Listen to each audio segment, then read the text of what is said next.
sebelah sini merupakan pengelola kredit yang bertanggung jawab kepada Ellen Jacob selaku manajer penjualan. Kemudian Familis bertanggung jawab kepada Lillian Stockton.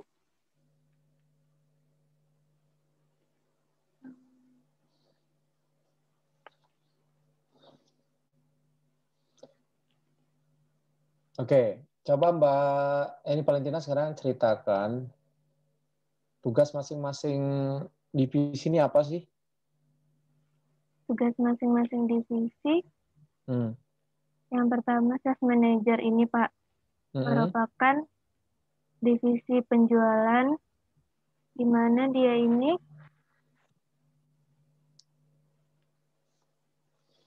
mengoperasikan seluruh penjualan perusahaan, kemudian meng-approve semua order penjualan, dan juga dia mensupervisi 6 pegawai salesperson yang menyiapkan permintaan penjualan, Pak. Oke. Kemudian kalau Parker Shelton, dia sebagai controller. Nah, di sini dia memproses semua informasi bagian accounting. Kemudian dia merekonsiliasi playlist, Pak. Kemudian dia mengecek sign dengan bendahara. Kemudian dia menyetujui journal entry. Kemudian pengawas produksi di sini Theodore Brown.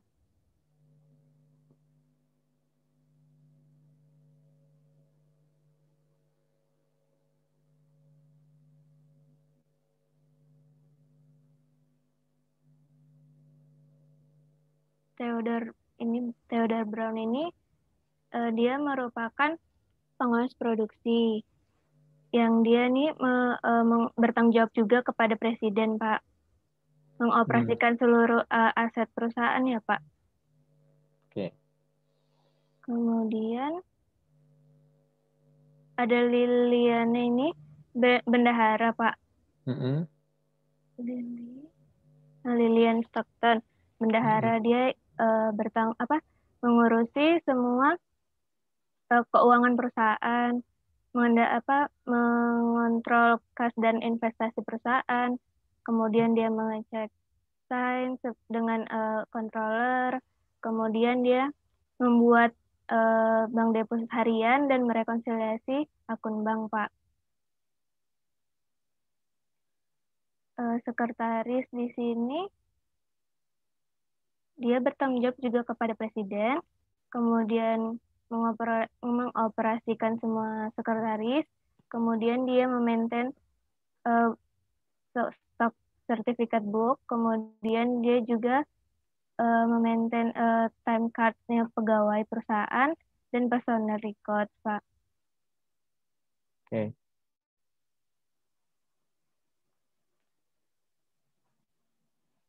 Setelah itu ada anggota-anggotanya, Pak, di bawahnya. Yang pertama itu ada Donald McKenna, dia bertanggung jawab kepada si Parker Shelton yang merupakan seorang pengendali. Jadi dia ini sebagai bookkeeper, Pak. Dia menyiapkan semua journal entry-nya, terus dia menyiapkan berbagai detail jadwal perusahaan, kemudian dia memaintain register payroll, Pak. Kemudian dia memaintain buku besar dan menyiapkan ini laporan keuangan, Pak. Oke. Kemudian ada Pak Louis. Dia bertanggung jawab kepada Lillian Stockton yang merupakan bendahara. Lillian Stockton. Nah, Pak Louis ini dia menyiapkan deposit cash, Pak. Kemudian dia menyiapkan cek untuk signature. Kemudian dia memaintain jurnal penerimaan kas. Kemudian ada Brenda Robertson, Pak. Dia juga bertanggung jawab kepada Ellen Jacob selaku manajer penjualan. Brenda Robertson ini dia mengapprove kreditnya perusahaan, kemudian mengapprove akun delinquent write off ini, kemudian dia menerbitkan memo kredit. Oke, mungkin langsung lanjut aja, nggak usah didetailin lagi. Berikutnya aja langsung. Atau udah cukup untuk yang 3A? 3A sudah cukup, Pak. Itu aja ya? Iya, Pak. Oke, balik lagi ke strukturnya tadi coba. Agak perkecil, zoom out dulu. Nah, saya pengen nanya nih. Semua ya. Coba yang lengkap. Iya, Pak. Di atas sedikit. Seperti ini, Pak. Oke, ya. Atau dibikin ini aja. View apa istilahnya tuh kalau di sini? Computer view, biar dia satu. Ini kan tampilan view biasa nih. Yang ini nih, yang ditanda sebelum paling bawah nih. Yang ada logo, sebelah kanan. Ada yang paling sebelah kiri, nah ini logonya. Iya, Nah, Pak. itu, coba. Nah, ya. Saya mau nanya nih, penggambaran struktur organisasi dengan model seperti ini apakah sudah tepat atau belum?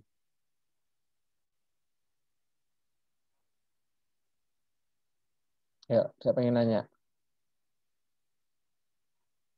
Semua ya. Penggambaran struktur organisasi, ya kali ini organisasi perusahaan Apple Blossom ini dengan model seperti ini apakah sudah tepat atau belum?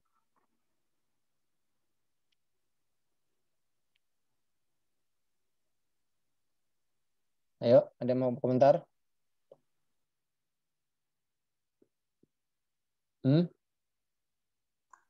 Izin, Pak. Ya, Mbak Faza. Mungkin kalau dari kelompok saya itu bikinnya sekretarisnya itu tidak sejajar dengan presiden ya, Pak. Jadi sekretarisnya di bawah presiden dan langsung semacam ada garis leher gitu Pak ke samping, tapi nggak sejajar gitu Pak. Oke, baik. Selain itu, ada lagi? Pak Faza? Itu saja sih mungkin Pak perbedaannya. Oh, itu saja. Ya. Baik, makasih Mbak Faza. Yang lain ada lagi yang mau berkomentar? Apakah penggambaran struktur organisasi model dengan seperti ini apakah sudah tepat atau tidak? Sebelum saya kasih komentar ya, saya pengen tahu dulu dari kalian seperti apa. Izin menambahkan Pak. Ya. Kalau di sini kan kelihatannya yang si Alan Jacob terus Parker Shelton itu tidak ada hubungan langsung dengan presiden si Larry Lancaster Pak.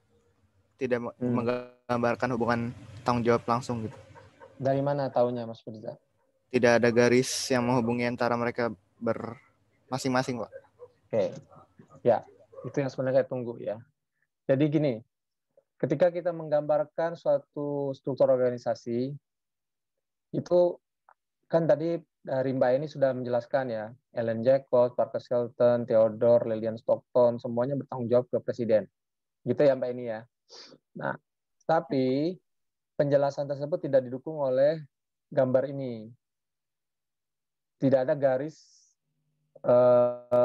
garis pertanggungjawaban atau garis komando istilahnya yang menghubungkan antara Larry Lancaster ini dengan Ellen Jacobs, dengan Parker Shelton, dengan Theodore, dengan Lillian. Jadi kesannya kayak putus gitu. Nggak ada ini. Jadi dia nggak menggambarkan itu. Itu ya satu ya poin ininya, poin kekurangannya. Kemudian yang kedua betul tadi Pak Faza bilang, sekretaris itu tidak sejajar dengan presiden. Ya. Jadi sekretaris itu ada di bawah presiden. Hanya memang secara garis strukturnya dia nanti ada garis menurun itu tadi seperti penjelasan Pak Faza tadi, ada garis yang ke kanan atau ke kiri ya, bebas sih sebenarnya. Tapi itu garis di leher lah istilah seperti itu.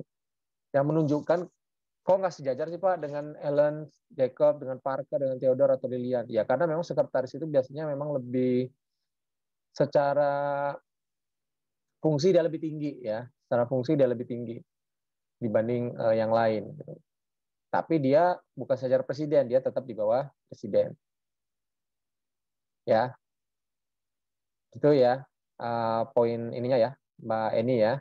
Untuk kelompok 1 nih, Iya. untuk keseluruhan kelompok 1 nih, bukan hanya Mbak Eni kan. Mbak Eni hanya mempresentasikan saja.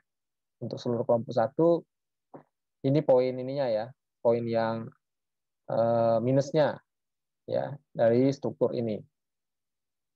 Nggak apa-apa, namanya belajar kan. Kalau ada kekurangan dan salah ya, memang tujuan kita belajar ya itu gitu. Jadi kita tahu buat nanti biar kedepannya tidak terulang lagi. Jadi kalau misalkan diminta kita menggambarkan suatu struktur organisasi, maka kita harus jelas gitu loh, garis hubungan antara para pihak yang ada di organisasi itu sebagai apa, atasan bawahan atau sebagai apa namanya, mitra gitu ya, seperti itu. Jadi harus jelas garisnya. Oke, itu 1. Kemudian saya mau nanya juga langsung dulu nih. Nah, ini bebas, ini yang menjawab silakan kelompok 1 ya. Sebagai ini Mbak Eni perwakilannya aja nih. Terkait profil nih ya, profil singkat kan ini ya, struktur organisasi, terus sejarahnya tadi.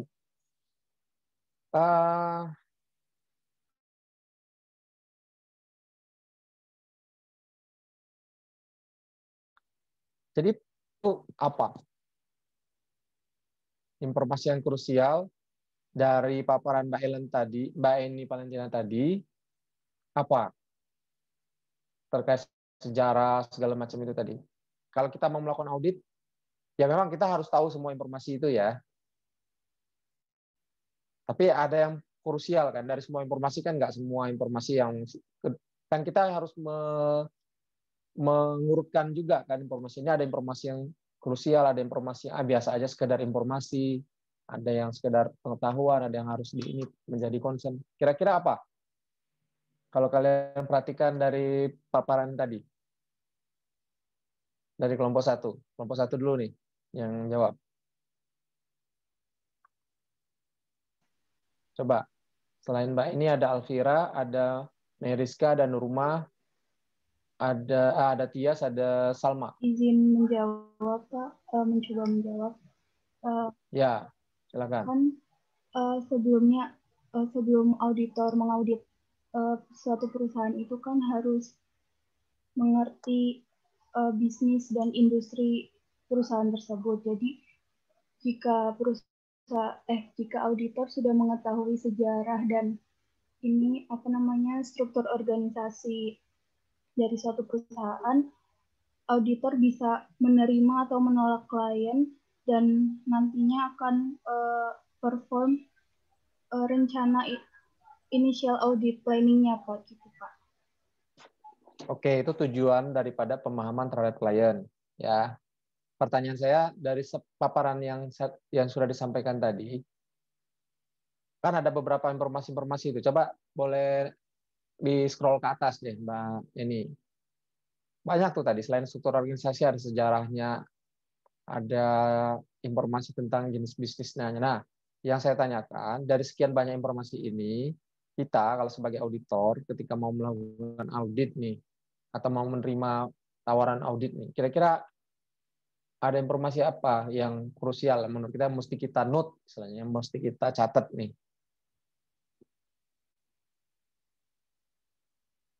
Ini tahun berapa ceritanya kita melakukan audit ini? Apple Blossom ini. 90 berapa?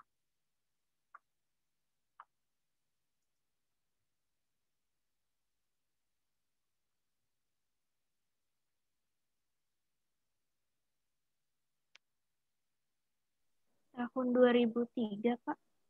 2003. Oke, 2003. Nah, sekarang kira-kira dari sekian banyak informasi tentang sejarah dan struktur organisasi tadi, apa nih informasi yang menurut kalian penting nih perlu di note?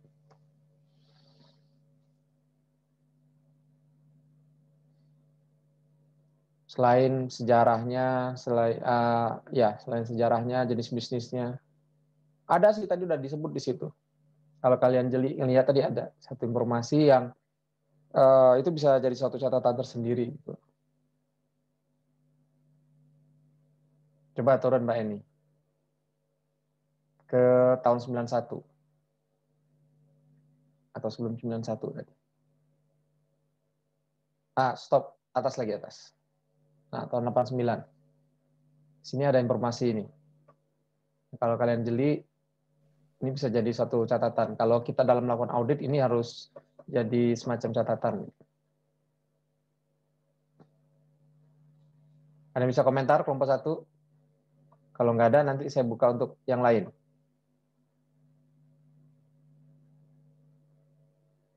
Nggak ada? Oke, yang lain. Menjawab, Pak. Oke, silakan Mbak Salma. Itu Yang mana? di poin 3 tahun 1989, itu ada informasi mengenai kantor akuntan publik yang digunakan. Kayak itu auditornya yaitu kantor akuntan publik Anderson, Oaks, and Watershed. Lalu selain jadi auditor, itu juga turut membantu dalam proses perubahan bentuk perusahaan menjadi korporasi. Ya, baik. Itu yang saya maksud. Betul, Mas Salman. Jadi, informasi ini menjadi penting untuk kita note. Kenapa? Ini kan kantor akuntan publik Anderson, Olds, dan Watershed ini, jadi dia menjalankan dua fungsi nih, ya, dua fungsi. Yang pertama adalah fungsi audit. Yang kedua, dia juga menjalankan fungsi konsultan. Nah, ini sebenarnya nggak masalah, boleh-boleh saja, sepanjang ada syaratnya, sepanjang hal tersebut tidak dilakukan dalam periode yang sama. Misalkan, jadi misalkan gini nih, ini tahun 89. Perusahaan Apple Blossom ini, dia beralih menjadi korporasi tahun berapa tadi? 91 kalau nggak salah ya. Atau berapa? 91. Nah, tapi kan prosesnya mungkin sudah dimulai dari tahun 89 ini ya. Ya kan? Nah, yang membantu dia untuk menjadi korporasi adalah KAP ini. Kemudian KAP ini juga yang melakukan audit pada periode yang sama. Misalkan tahun 89, 90, dan 91. Itu sebenarnya secara standar audit itu nggak boleh. Ya, itu nggak boleh. Karena pasti independensinya si kantor akuntan publik Anderson, Olds, dan Watershed ini berkurang. Kenapa? Ya secara tidak langsung berarti kan dia juga menilai pekerjaan dia sendiri, ya nggak? Dia kan bantu ya, bikin korporasi. Berarti kan dia membantu perusahaan Apple Blossom ini nanti, ini loh cara pencatatan pembukuanmu, akuntansinya, pembuku, terus membantu juga nanti struktur laporannya, begini loh penyusunan laporan. Kemudian dia juga yang melakukan evaluasi, dia juga yang melakukan audit, gitu. Nah, hal itu nggak boleh sebenarnya. Ya, nah ini jadi catatan aja, nih, jadi informasi penting nih. Apalagi kalau misalkan kali ini kebetulan jaraknya ceritanya jauh nih ya. Kita 2003 kan akan melakukan audit nih. Ini tahun 89, 91. Tapi ini menjadi relevan. Artinya ada satu periode di mana Apple Blossom ini pernah menggunakan satu kantor akuntan publik untuk dua jenis jasa yang berbeda, audit dan konsultan. Ya. Kemungkinan bisa jadi ada bias di situ, bias penilaian. Apalagi tadi disampaikan, coba turun ke bawah Mbak ini. Nah, di sini ada setiap tahunnya mulai 89 sampai 91. Tuh. Apple Blossom mendapatkan opini wajar tanpa pengecualian. Pertanyaannya, apakah benar opininya ini wajar tanpa pengecualian? Atau bisa jadi sebenarnya bukan WTP, pantasnya, tapi mungkin di bawah itu. Bisa jadi WDP, bisa jadi enforce, bisa jadi disclaimer. Tetapi kenapa bisa WTP? Di sini yang saya bilang tadi ada benturan kepentingan. KAP yang sama memberikan dua jenis jasa yang berbeda. Dia yang mengajari, dia juga yang menilai, kan seperti itu ya. Dia juga yang membantu. Jadi dia mengevaluasi pekerjaan dia sendiri. Oke, itu satu ya informasi. Kemudian selain itu apa lagi? Yang mesti jadi catatan kita juga.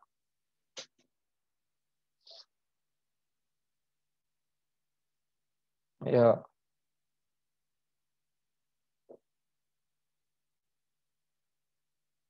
Ada? Mau kelompok satu yang komen atau kelompok yang lain, silakan kalau mau memberikan komentarnya. Selain informasi tadi, apa lagi? Ada lagi loh.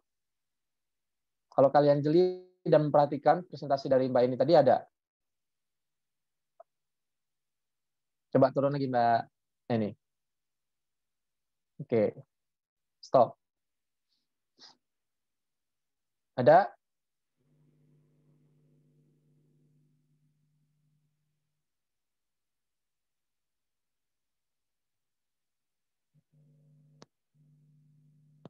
Ada nggak?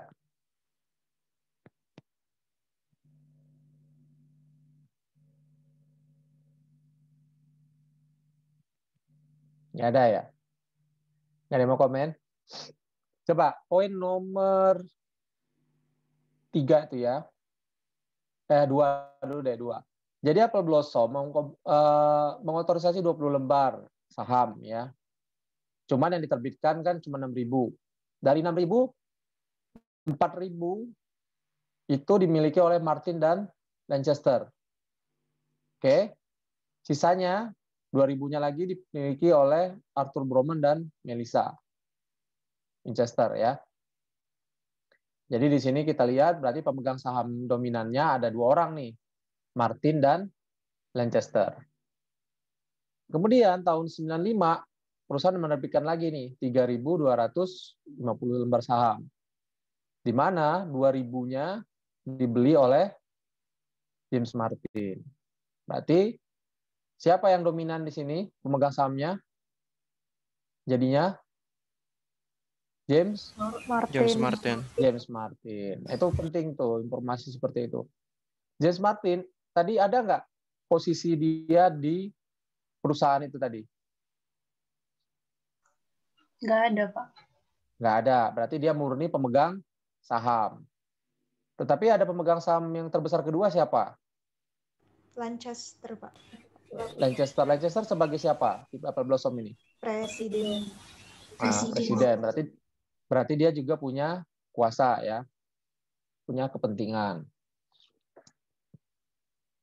Nah, kira-kira saya mau nanya nih ke kalian nih semua. Kalau dia pemegang saham merangkap sebagai presiden, kira-kira apa resikonya?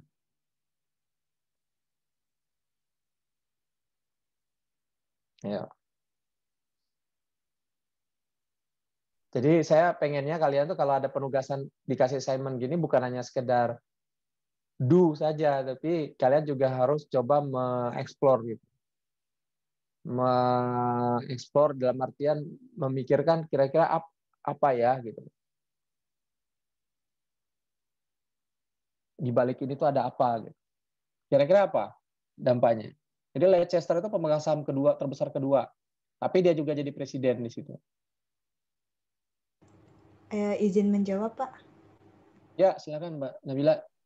Mungkin bisa membuat suatu aturan mengenai saham yang bisa menguntungkan pribadinya, Pak. Misalnya kayak pembagian dividennya atau segala macamnya seperti itu. Ya, itu salah satunya. Betul. Salah satu terkait dengan dividen. Ya, dia bisa mengatur masalah mekanisme dividen. Terus apa lagi? Ada risiko lain yang lain apa lagi? Izin, Pak. Ya, Samuel. Mungkin untuk keputusan perusahaannya jadi lebih banyak dia yang ambil sendiri, Pak. Kan biasanya perusahaan itu kalau mau ngambil keputusan di RUPS ya, Pak. Tapi ini karena dia sekaligus presiden, dia jadi kayak bisa semena-mena untuk ngambil keputusan sendiri gitu. Ya, tuh. Itu ya salah satu juga tuh. Jadi dengan pemegang saham dominan dan juga sebagai presiden, artinya dia kan pengendali tuh. Dan dia punya kepentingan nggak di situ? Ya punya kan. Namanya pemegang saham itu cuma satu yang ada di pikiran mereka. Apa? Profit. Mana ada pemegang saham maunya rugi? Kan nggak mau. Ketika kita menginvestasikan itu pasti pikirannya adalah untung. Nah, kalau yang seperti ini ada resiko, nanti dia mementingkan kepentingan pribadinya, gitu ya, kepentingan pribadi. dengan mengabaikan aturan perusahaan, misalkan seperti itu. Risikonya diantaranya lagi adalah bisa melakukan penggelapan keuangan perusahaan untuk kepentingan pribadi. Ya, dia kan sebagai pemegang saham kan berkuasa penuh gitu ya. Oke ya, itu. Jadi maksud saya kita coba tangkap informasi-informasi yang penting gitu loh. Jadi informasinya banyak nih, tapi bukan berarti semua informasi itu penting ya, tetapi dari sekian informasi itu pasti adalah hal-hal yang mesti kita note, kita perhatikan. Karena ini nanti akan berpengaruh terhadap audit kita. Misalkan kita tahu nih, oh si Leicester adalah pemegang saham terbesar kedua dan dia adalah sebagai presiden di perusahaan Apple Blossom. Berarti kekuasaannya dia, kewenangan dia sangat besar. Nah, berarti kita tinggal memastikan nanti lanjutannya apa, pengendaliannya seperti apa nih. Kalau pengendaliannya bagus, oke, audit bisa kita laksanakan. Tapi kalau pengendaliannya jelek, rancangan pengendaliannya jelek, nah ini berarti kita nggak bisa melakukan audit. Berarti kemungkinan opininya bukan WTP, tapi bisa adverse, bisa disclaimer, gitu kan. Atau ya paling mentok wajar dengan pengecualian. Bisa dipahami? Bisa ya? Oke. Baik, terima kasih Mbak Eni. Sudah selesai kan untuk yang 3A? Iya Pak, sudah Pak. Sudah, oke. Makasih Mbak Eni atas paparannya. Terima kasih Pak. Oke, kita lanjut ya. Kita lanjut ke yang 3B, silakan. Mas Ian. Iya Pak, share screen. Mau sambil sarapan boleh ya. Kalau yang mau sambil makan nggak apa-apa. Sudah terlihat Pak. Sudah, silakan. Jadi yang 3B itu describe any organizational change that would improve internal control. Jadi ini mau mendeskripsikan perubahan di dalam organisasi yang mungkin bisa meningkatkan pengendalian internal. Beberapa yang didapatkan oleh kelompok kami, ini yang pertama adalah fungsi personalia dan time card. Keeper tidak dilakukan oleh orang yang sama harusnya. Ini tugasnya sekretaris. Coba. Ini Pak. Sekretaris Louis McWhorter, dia itu mengurus personalia dan time card Pak. Jadi kalau mengurus personalia dan time card, dia mungkin bisa memanipulasinya, Pak. Time card ini maksudnya kartu itu? Yang kartu jam kerja, Pak. Jam kerja? Iya. Oke, terus?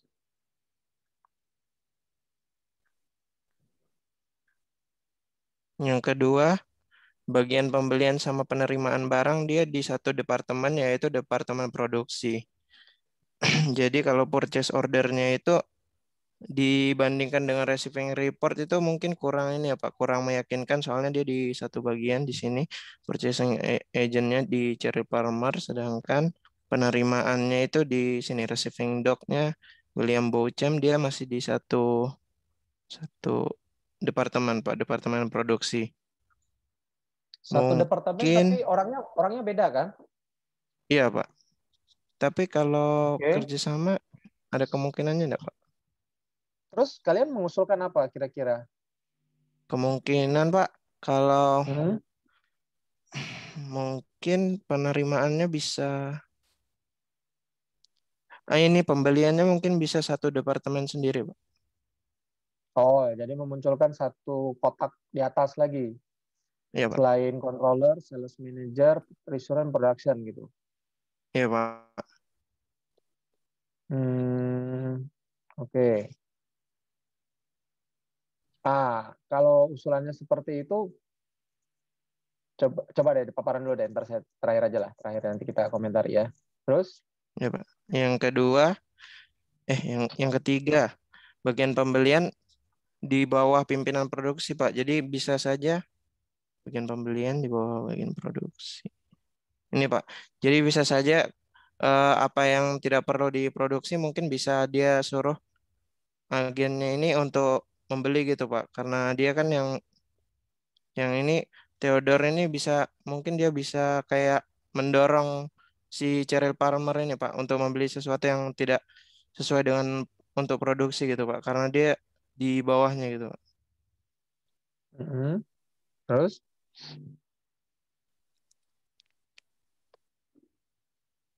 Terus inventory clerk Pak. Inventory clerk dia mengurus master file, padahal dia kan juga mengurus master file persediaan perpetualnya Pak. Di sini coba. Inventory clerk. Ini Pak, Anita Colombo. Petugas persediaan. Ini Pak, Anita Colombo dia itu petugas persediaan sekaligus dia mengurus catatan perpetual persediaan Pak. Jadi dia kan dapat dua fungsi di situ Pak. Fungsi penyimpanan dengan fungsi pencatatan ya. Oke. Iya sih. Ya.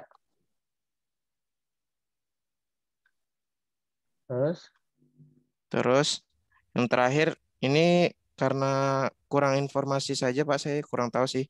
Presiden itu dibilang kan dia presiden memiliki otoritas secara keseluruhan. Jadi kita itu nggak ada info kalau dia itu mungkin harus kayak ROPS dulu untuk menentukan kayak itu tadi penerbitan saham atau mungkin pembelian aset tetap yang harganya besar gitu Pak. Tidak ada.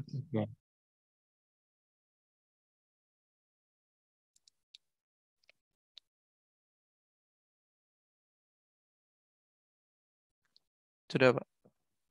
Oke. Stop dulu, coba angkat ke atas. Oke. Ini ya berarti ya untuk usulan dari kelompok 2 untuk internal kontrolnya. Oke. Untuk yang poin nomor 1, fungsi personalia dan time card keeper. Tidak dilakukan oleh orang yang sama. Ini kebetulan dilakukan orang yang sama ya? Kalau di sini ya, di Apple Blossom ya? Iya Pak, dia sekretarisnya Pak. Di sekretaris, oke. Ya, saya sepakat ya. Memang mestinya, sebenarnya gini, fungsi personalia dan time card keeper ini kalau dipegang oleh satu bagian ya, bukan orang ya, itu masih oke, sepanjang dilakukan oleh orang yang berbeda.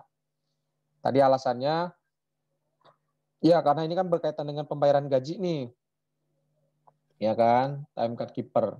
Kemudian juga berkaitan juga dengan catatan kondite gitu ya, catatan perilaku pegawainya. Nah, nanti dia bisa sentimen dengan pegawai tertentu sehingga nanti pegawai tertentu dijelek-jelekin seakan-akan terlambat dan sebagainya gitu ya, sehingga nanti karirnya bisa dihambat. Oke, terus yang kedua, bagian pembelian dan penerimaan barang berada dalam satu departemen, sehingga PO tidak dapat dibandingkan dengan receiving report. Maksudnya tak dapat dibandingkan itu seperti apa ya, Mas Ian? Jadi kayak sulit dibandingkan Pak. Misalnya di sini mereka di kerjasamanya kan masih di bawah Theodore Brown. Misalnya kayak Theodore Brown-nya yang menyuruh mereka gitu Pak. Untuk memanipulasi. Jadi kan pembelian sama penerimaannya tadi. Oke, harusnya idealnya juga di bawah yang mana yang dipindah? Mungkin bisa pembeliannya mungkin. Pembelian mau dipindah kemana kira-kira? Tadi dimunculkan satu kotak sendiri. Iya Pak, atau mungkin bagian gudang bisa dibuat sendiri mungkin. Jadi yang untuk gudang kayak shipping, packaging, shipping, receiving gitu Pak. Oke, terus berikutnya lagi tadi. Sebenarnya tidak mengusung master file. Oke, yang nomor 4 ini, nomor 3 dulu ya, sorry. Nomor 3, bagian pembeli seharusnya berada di bawah pimpinan produksi agar tidak ada kemungkinan pembelian barang yang tidak diperlukan dalam produksi. Oke. Seharusnya inventory collect tidak mengurus inventory master file akan dapat manipulasi master file keinginan. Kemudian, nah saya mungkin berangkat dari nomor 5 ini dulu ya. Kalau kita perhatikan tadi di struktur organisasi yang disampaikan oleh Mbak Eni Valentina tadi, itu memang semuanya lah kayaknya bertanggung jawab langsung ke presiden gitu ya.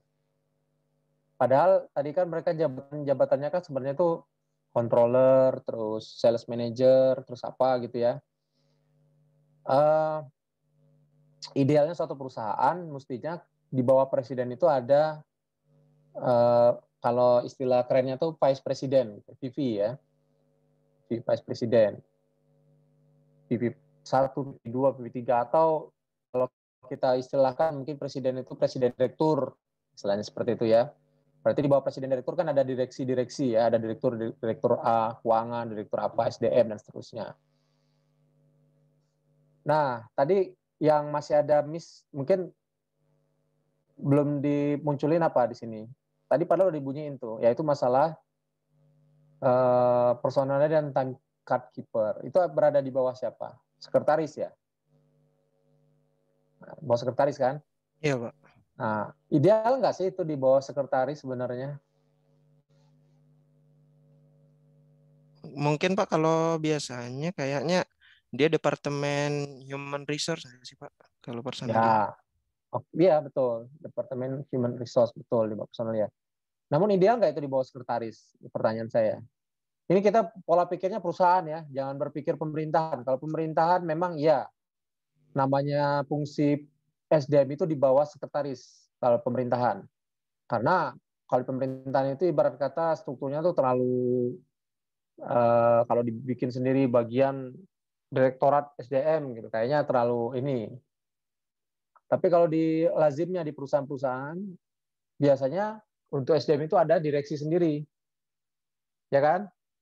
Direktur manajemen sumber daya manusia misalnya. Dia bukan di sekretaris. Nah, jadi mungkin salah satu lagi, kenapa supaya tidak di sekretaris? Ingat, fungsi sekretaris coba kita lihat. Fungsi sekretaris apa sih? Coba di bawah. Fungsi sekretaris itu apa? Nah, dia adalah sekretaris perusahaan, kan? Ya enggak? Sekretaris perusahaan. Jadi urusannya banyak gitu loh. Dia yang nanti kalau urusan keluar, ya urusan keluar itu istilahnya jadi juru bicara perusahaan itu sekretaris sebelum presiden. Nah, kalau untuk mengurus buku sertifikat saham dan sebagainya, oke, sekretaris. Tetapi untuk mengurus personelnya dan time card, ini sebenarnya kurang pas berada di bawah sekretaris. Jadi salah satu mungkin usulan lagi adalah untuk perbaikan internal kontrolnya, peran atau fungsi pengurus personel time card ini itu dipindahkan. Jangan dipegang oleh sekretaris. Tapi dimunculkan suatu unit baru misalkan. Unit baru dalam hal ini pengelolaan manajemen SDM, misalnya seperti itu. Jadi khusus tuh, ya, pengelolaan SDM. Kemudian tadi jabatan direksi dimunculin. Artinya seperti yang tadi yang jadi controller, yang jadi sales manager, nah itu bisa naik ke atas sebagai direksi misalkan.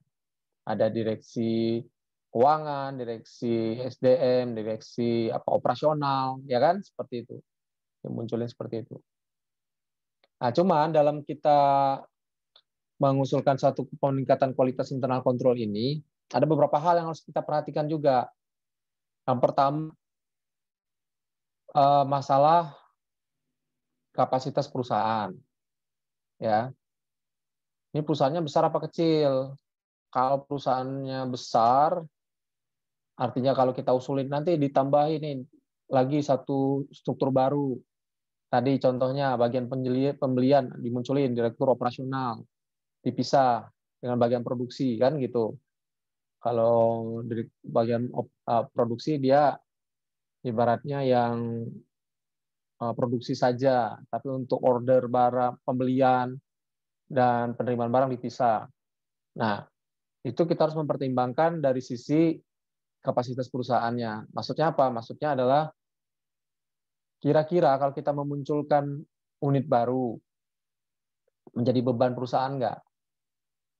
Artinya berarti kan muncul jabatan baru kan harus juga muncul remunerasi, ya nggak?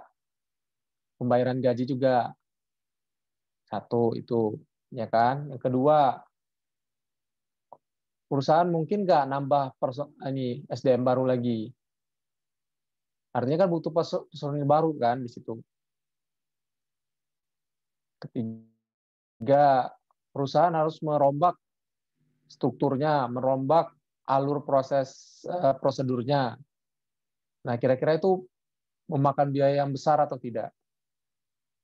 Kenapa hal itu jadi harus pertimbangan? Karena kalau kita tidak mempertimbangkan hal tersebut, itu ya menjadi beban aja buat perusahaan gitu. Ya. Jadi kita harus memperhatikan benar-benar kapasitas perusahaan itu mampu nggak kira-kira.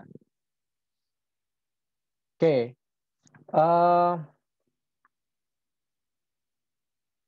Jadi ada beberapa ya memang perlu perbaikan untuk internal kontrolnya. Karena memang kalau kita telaah tadi ada beberapa fungsi yang memang harusnya itu terpisah. Ada fungsi yang memang nggak pas tuh ditempatkan di jabatan itu, gitu ya. Tadi sekretaris misalnya. Seperti itu. Nah, kira-kira tujuan pemahaman yang seperti ini untuk audit apa sih manfaatnya? Ayo, ada yang mau komen nggak? Mungkin kalau menurut saya, Pak, ini pemahaman seperti ini biar kita bisa mengetahui kemungkinan terjadinya fraud gitu, Pak. Ya, itu satu ya. Jadi kita ingin mengetahui kemungkinan adanya fraud. Yang kedua, lebih mendasar lagi apa?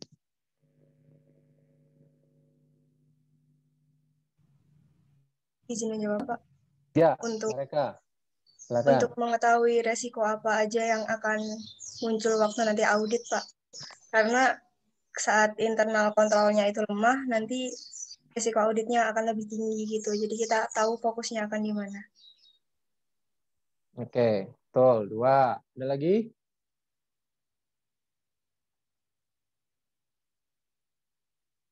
Kita jadi tahu, tadi kemarin kita pas Mbak ini tadi kita jadi tahu strukturnya seperti apa. Terus yang kedua ini kita jadi tahu nih kelemahan internal kontrolnya seperti apa nih. Titik lemah yang mana sih gitu. Jadi ketika kita audit ini nanti akan sangat menentukan bagi seorang kita sebagai auditor apa? Menentukan satu tadi udah menjelaskan fraud, fokusnya. Yang ketiga apa? Kemarin udah kita bahas minggu lalu. Menentukan jumlah sampel mungkin, Pak. Nah, jumlah sampel atau jumlah bukti, jenis bukti, sama validitas buktinya. Tadi udah disebut oleh Mas Ian sebenarnya. Contoh, kita pengen nguji tentang asersi, kelengkapan, dan keterjadian pembelian misalnya. Ya kan Mas Ian bilang kan tadi, pembelian tidak bisa dibandingkan karena di satu departemen misalnya. Jadi pembelian sama produksi itu satu bagian gitu. Bisa aja kan mereka bekerja sama, berkolaborasi, menyatakan oh iya semua barang yang kami beli itu semua diproduksi. Clear kan? Padahal nyatanya nggak kayak gitu. Ada pembelian-pembelian tertentu yang sebenarnya itu bukan untuk kepentingan produksi, tapi untuk kepentingan yang lain. Ya nggak tahu lah, pokoknya namanya orang fraud kan. Nah, berarti kita kalau untuk menguji di situ berarti buktinya harus lebih banyak, ya nggak? Satu, buktinya lebih banyak. Yang kedua, langkah teknik auditnya juga harus kita perluas. Konfirmasi ke pembeli misalnya. Mana nih purchase order-nya?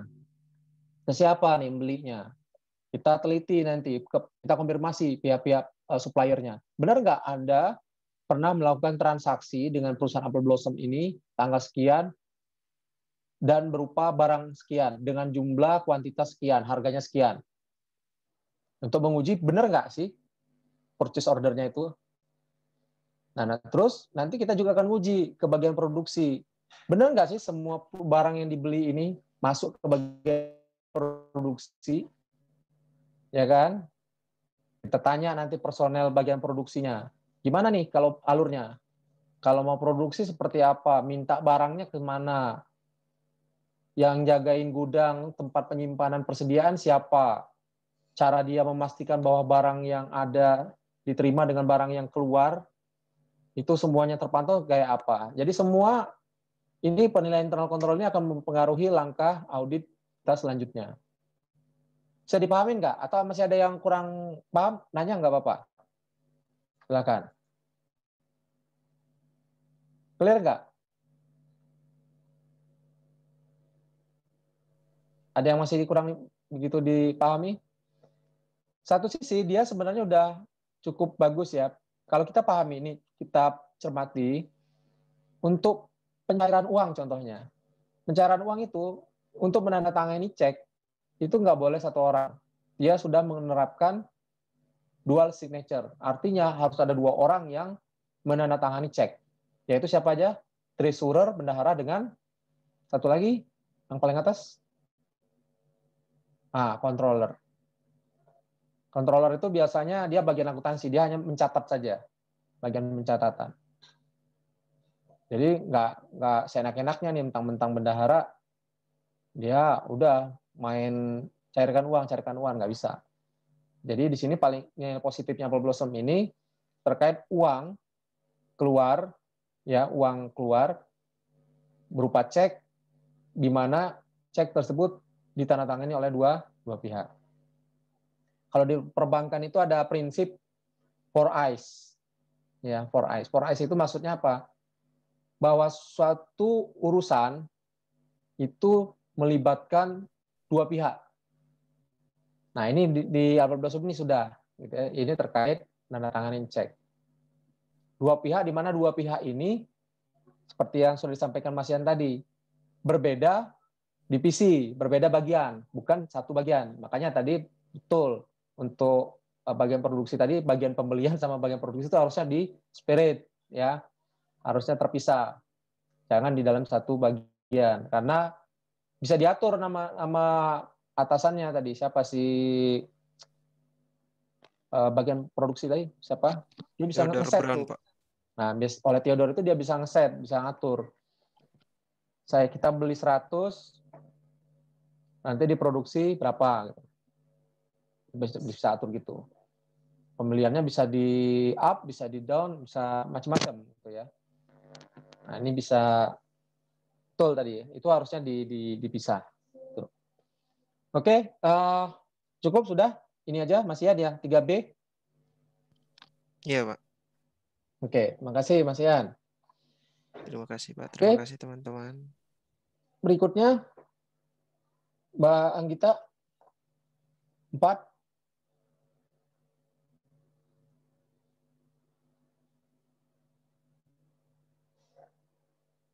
Oh, sebentar, sebelum lanjut, tadi yang belum hadir si siapa ya? Udah join belum?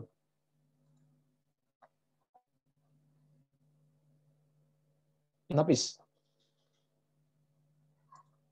Ilham Napis sudah hadir belum?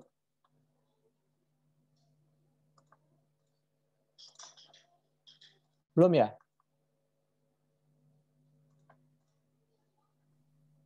Belum join juga? Tadi sudah join, Pak. Kok ini kok nggak ada lagi? Dia juga nggak mencoba untuk ngechat dan sebagainya ini. Hilang lagi mungkin Pak sinyalnya Pak. Dia tinggal di mana sih? Probolinggo, Pak. Probolinggo Jawa Timur. Masih bagus lah, masih Pulau Jawa.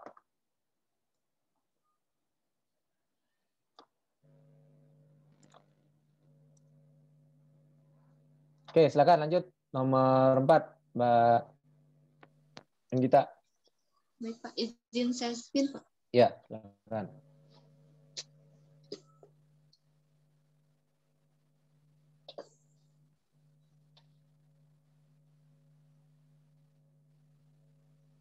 Wah, ini kecil tapi nggak kelihatan ya.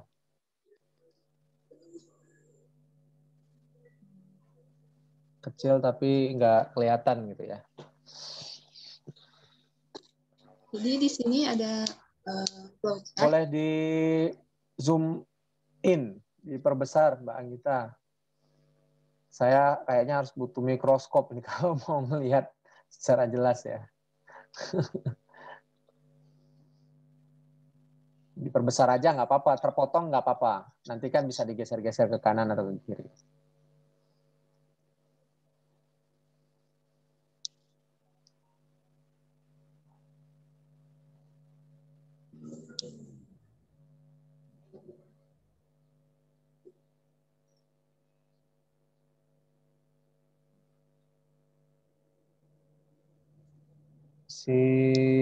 Kalau di saya sih masih kecil ya. Kecil tapi tidak terlihat gitu.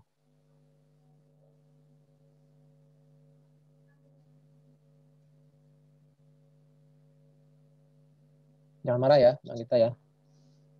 Ntar habis ini langsung marah, langsung ini lagi, langsung leave meeting.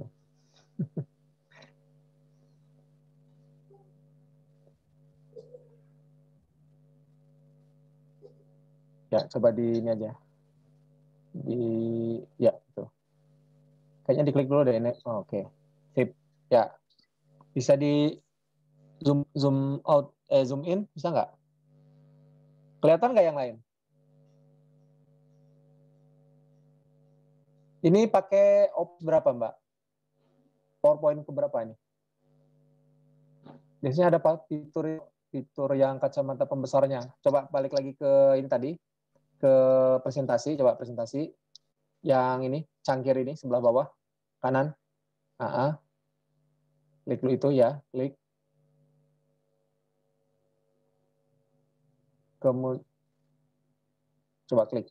Nah, ini di kiri bawah, ada kalau di geser-geser kursornya ada ini nggak? Ada tanda kaca pembesar nggak? Loop gitu nggak? Nggak ada?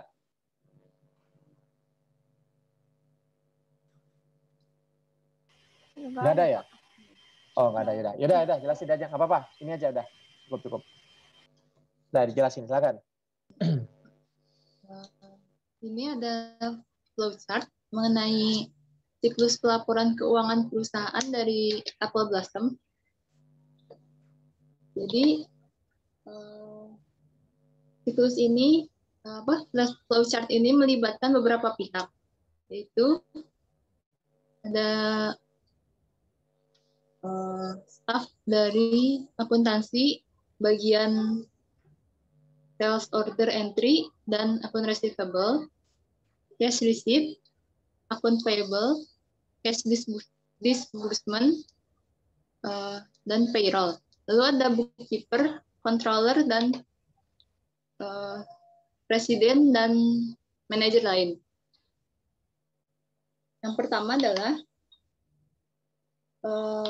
dimulai dari pencatatan jurnal. Sebelumnya ditentukan dulu apakah transaksi tersebut rutin atau tidak. Jika rutin, maka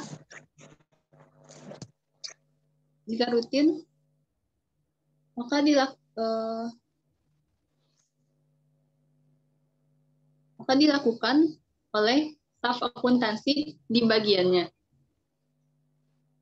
Di 5 bagian ini. Setiap staf tersebut akan melakukan pencatatan jurnal pada aplikasi yang akan menghasilkan 2 dokumen, yaitu daily register dan detailing report yang akan masuk ke dalam master file dari masing-masing bagian. Selanjutnya untuk transaksi yang tidak rutin dilakukan oleh bookkeeper yang melakukan record journal entry dan melakukan printing atau pencetakan semua transaksi yang telah diinput oleh masing-masing bagian sebelumnya. Dari proses tersebut dihasilkan dokumen daily register. Lalu sebelum jurnal tersebut diinput, dilakukan persetujuan oleh controller. setelah disetujui oleh controller, selanjutnya bookkeeper akan mencatat jurnal entry tersebut ke dalam aplikasi yang secara otomatis akan mengupdate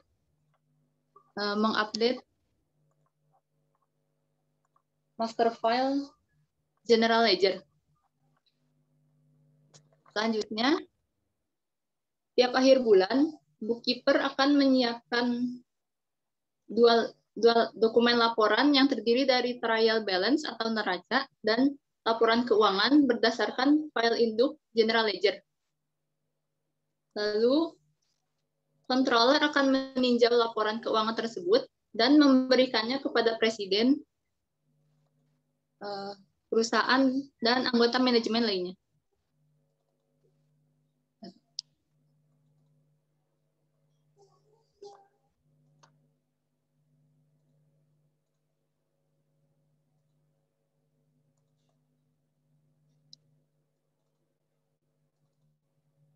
Itu aja?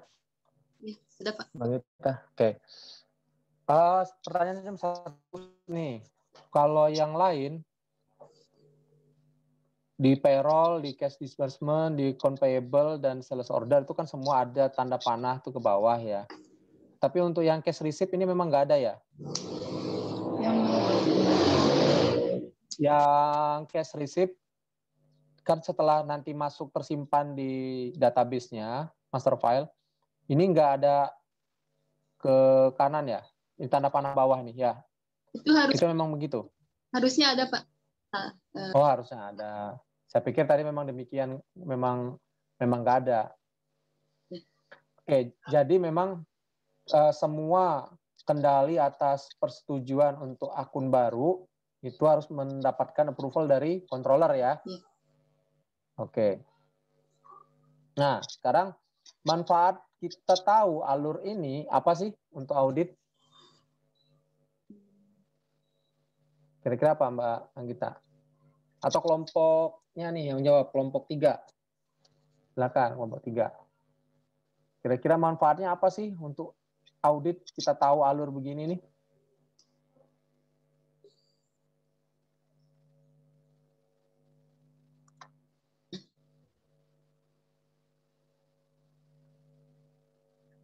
Untuk mengetahui proses alur bisnis perusahaan. Alur bisnis. Di sini bicara alur bisnis atau alur apa nih?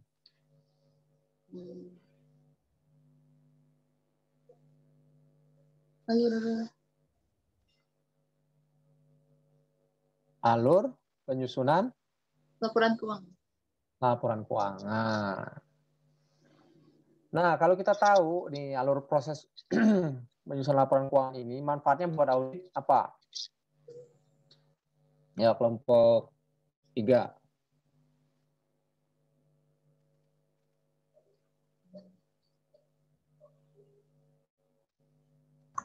Izin menjawab, Pak. Ya. Mungkin saat laporan keuangan tersebut diaudit, kita jadi bisa tahu siapa yang bertanggung jawab atas transaksi tersebut gitu, Pak. Ya. Bukan hanya sekedar bertanggung jawab, kita jadi tahu pertama ke bagian apa sih yang kalau kita mau membutuhkan bukti transaksi, ingin memperoleh bukti transaksi, ke bagian apa sih kita harus minta. Tuh. Nah, yang kedua, di sini kan tadi sudah dijelaskan ada 2 jenis nih, ada 2 jenis transaksi. Pertama, transaksi yang sudah ibaratnya sudah rutin ya, kalau istilah Mbak Anggita tadi rutin ya, sehingga dia sudah ada nih di catatan di sistem informasinya udah terrecord. Jadi tinggal input angka saja, tinggal manggil ininya. Nah, kalau misalkan nanti kita menemukan ada transaksi yang kayaknya ini baru muncul akun ini misalkan. Periode sebelumnya nggak ada. Baru periode ini muncul. Nah, kita bisa menanyakan ke bagian mana yang meng-create akun tersebut. Ya kan? Misalkan apa nih? Akun terkait gaji, apa cash disbursement, atau akun payable, atau akun cash receipt, atau sales order. Misalkan ada muncul akun baru, contohnya kita melakukan penjualan secara kredit ke customer baru. Pastinya belum muncul di sini namanya kan, di record journal entry kan pasti nggak akan ada nama customer itu kan, ya nggak? Karena customer baru. Sementara penjualan secara kredit, berarti kan muncul 2 akun atas nama customer itu. Yang pertama adalah penjualan, itu secara umum pasti sudah ada. Yang paling muncul yang kedua apa? Akun piutang. Piutang atas nama customer itu kan. Nah, berarti kan harus meng-create satu buku jurnal atau buku besar pembantu piutang atas nama customer tersebut. Nah, itu yang meng-create siapa? Ya bagian sales order kan gitu. Bagian sales order enggak? Benar nggak sih? Ya, benar ya. Kayak gitu. Jadi kita, jadi berarti nanti saya harus nanya ke pihak sales order. Terus kita bisa juga nguji nanti. Kita nanya ke bagian controller, apakah atas transaksi-transaksi yang baru tersebut, itu semuanya sudah di-proof belum? Ada bukti approval-nya enggak? Akan seperti itu. Bisa dipahami ya? Iya, Pak. Nah, oke. Ini aja yang Mbak Anggita ya, yang untuk poin nomor 4, Iya, Pak. paparannya? Ya, ini aja. Ya. Oke. Baik, makasih Mbak Anggita. Kita lanjut ke poin 5A. Mbak Ronvika Turnip. Saya izin share. Silakan. Ya, silakan.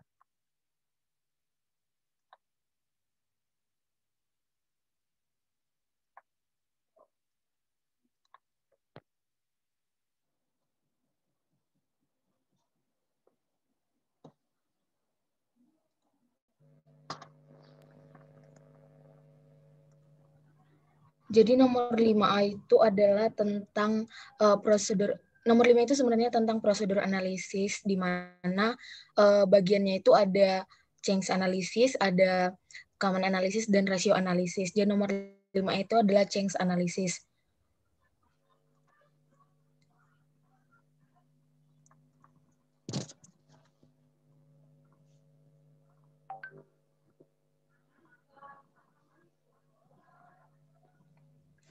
Kalau change analysis ini,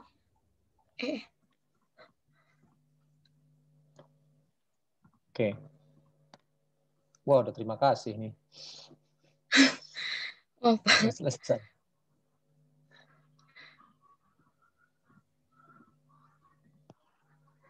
Kalau change analysis ini pengerjaannya itu terbilang mudah karena kita tinggal mengurangkan untuk cari dollar change-nya itu tinggal mengurangkan per books yang tahun 2003 dengan per audit yang tahun 2002 atau tahun sebelumnya.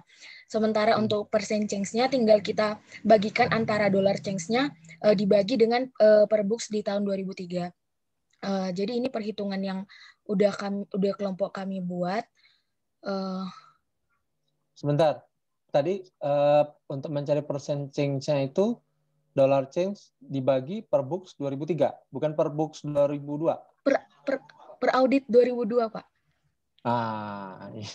Makanya saya dengarnya tadi kok per book 2003. Jadi dibagi dengan per audit 2002 atau tahun sebelumnya. Ini untuk balance sheet-nya tampilannya kayak gini, tinggal dibagi misalnya untuk cash in Big City National Bank, tinggal kita kurangin antara per books dengan per auditnya, nanti dapatnya sebesar $332.924. Terus untuk cari percent change-nya tinggal dibagikan antara 332.924 dibagi 513.617 dolar, dapat 65%, begitu seterusnya. Nah, terkait dengan balance sheet ini, bisa dibilang performanya itu bagus ketika aset kita naik sementara utang kita turun. Ya. Nah, coba kalau kita lihat asetnya naik nggak? Oke. Kalau dilihat di sini ada beberapa yang naik, misalnya kayak yang signifikan ini ada yang pertama itu cash in Second National Bank, itu sebesar 525%. Dan ada juga di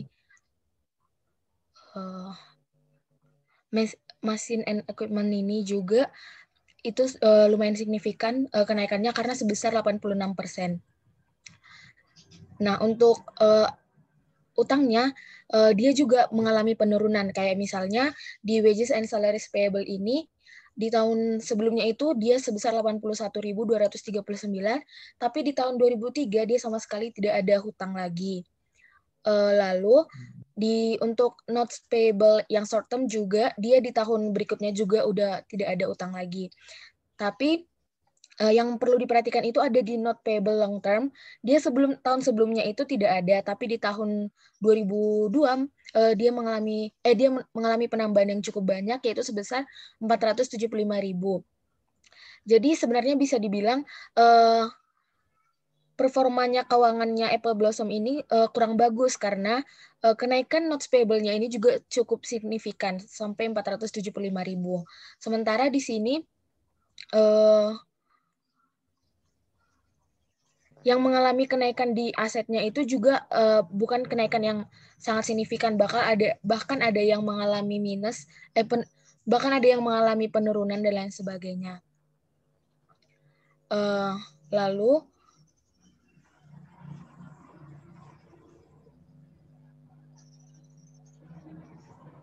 untuk berikutnya adalah perubahan terkait dengan ini perubahan yang cukup besar, perubahan yang besar baik kenaikan maupun penurunan.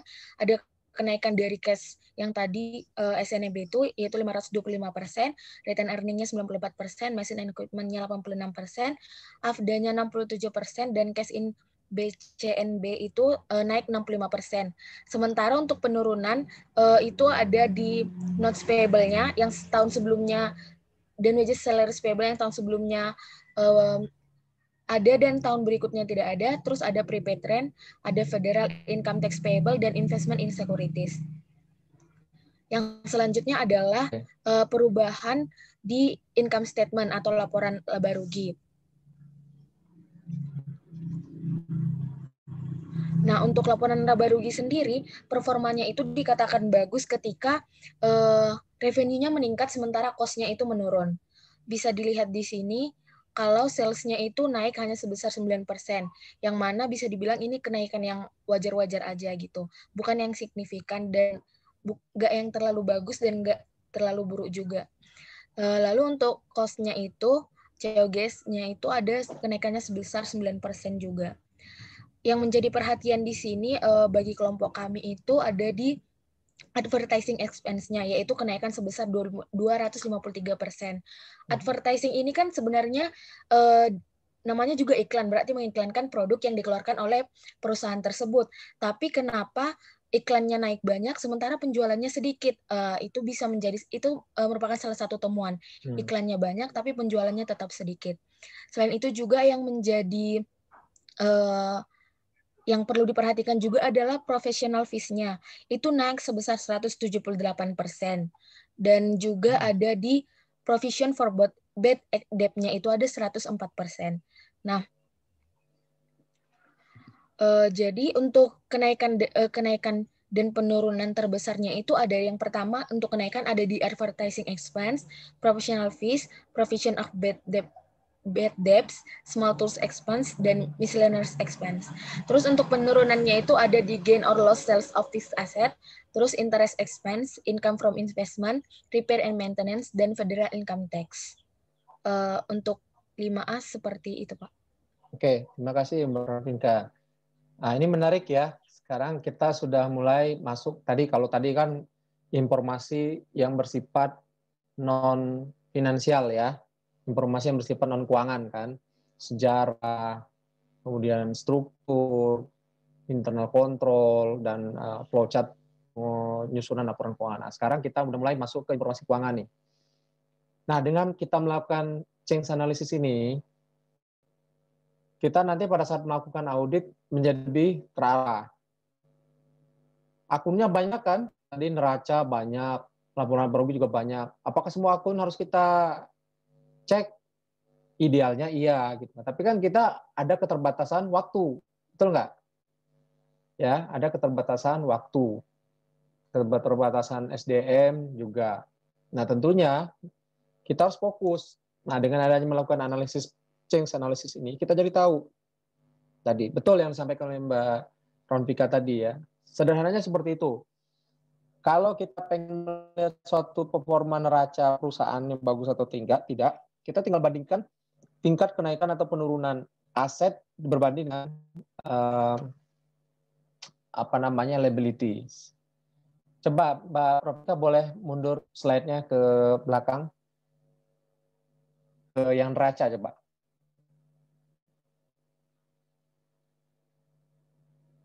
Lagi. Yang terkait penurunan kenaikan neraca tadi.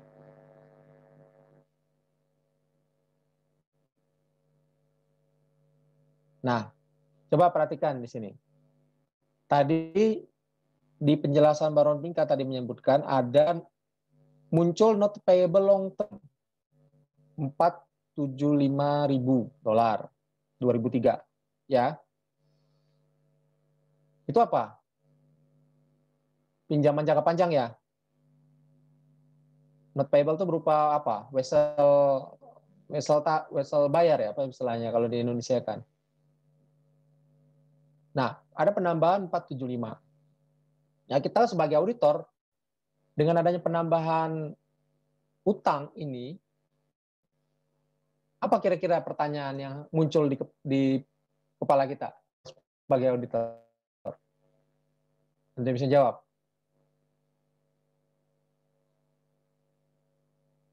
Anda bisa jawab nggak? Ini muncul utang 475. Kalau kita auditor, apa pertanyaan kita?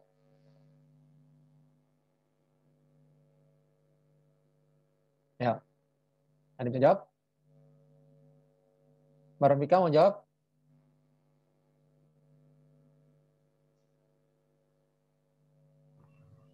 Mungkin untuk melihat utangnya ini dipakai untuk pembiayaan, untuk apa gitu Pak? Tuh. Uang ini $475.000 ini buat apa nih? Dipakai buat apa? Idealnya kan gini.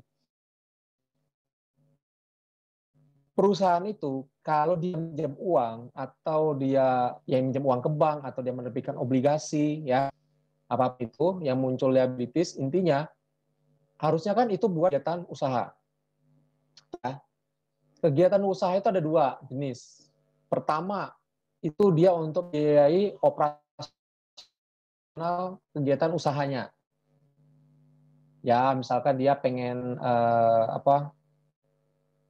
meningkatkan penjualan, berarti kan inventorinya naik nggak? Inventorinya naik apa enggak nih? Enggak, turun. Ya, berarti utang ini bukan buat nambah meningkatkan penjualan dalam bentuk nambah persediaan. Bukan. Berarti buat apa nih? Lihat, di aset yang penambahannya yang cukup signifikan apa? Machinery dan equipment. Nah, machinery equipment. Kemungkinan uang ini yang utang not payable long term ini dia gunakan untuk membeli peralatan dan mesin yang baru. Dari sini berarti kita tahu berarti Apple Blossom ini berencana untuk meningkatkan kapasitas produksi. Ya. Kalau dia beli mesin, suatu perusahaan beli aset tetap itu pertanda dia pengen meningkatkan kapasitas produksi. Ya kan? Yang tadinya mungkin dia mampunya memproduksi 100, terus sekarang pengen jadi 1000 misalnya. Cuman pertanyaannya kan gini, Apple Blossom ini bukan manufaktur bukan ya? Kalau baca di awal tadi. Dia memproduksi sendiri nggak produk-produk yang dia jual? Enggak, Pak. Enggak, Pak.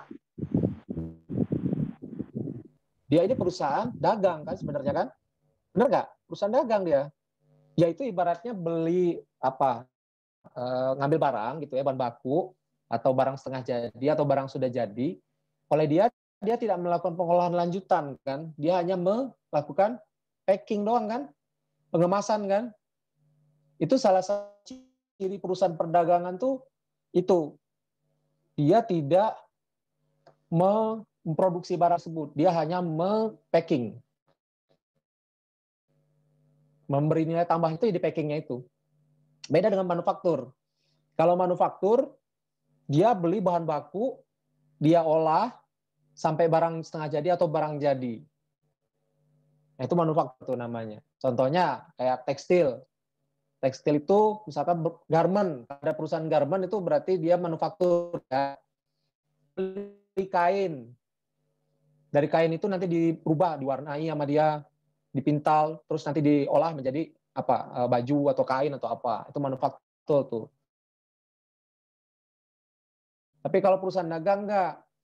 Perusahaan dagang dia ngambil nih kain atau baju, belum ada label ya, belum ada merek ya.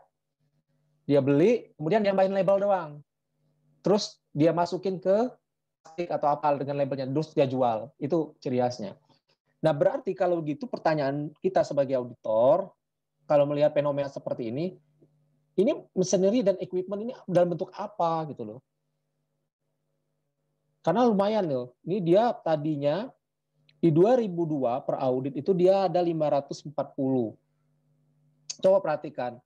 Dollar change-nya machinery and equipment itu 465.200. Sementara table tadi 475. Tipis ya, ada selisih sekitar ya hampir 10.000 dolar lah ya, kurang lebih.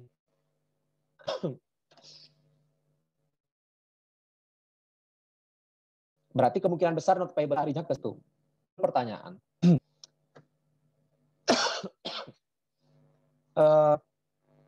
Tadi, ini kan perusahaan dagang nih dia nih gitu ya.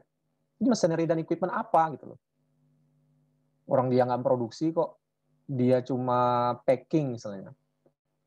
Produksi, konteks produksinya problem ini ada dalam bentuk packing, kalau nggak salah tadi gitu ya.